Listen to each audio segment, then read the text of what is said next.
तुम्ही आता 288 उमेदवार उभे करा, त्याच्यासाठी जरा वेळ द्या.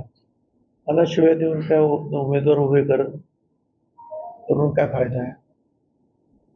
तुमचे उमेदवार जास्त निवडून आले तर तुमचा विजय होणार, मग कदाचित तुम्ही मुख्यमंत्री पण होणार, आणखी पण काय काय होणार तो.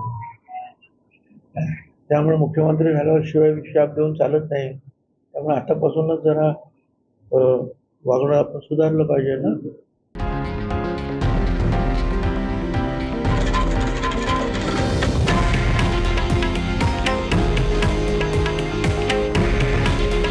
हे आहे देशातील नंबर 1 न्यूज नेटवर्क आणि आपण पाहत आहात TV9 मराठी. काळजी तुमची, हित महाराष्ट्राचं.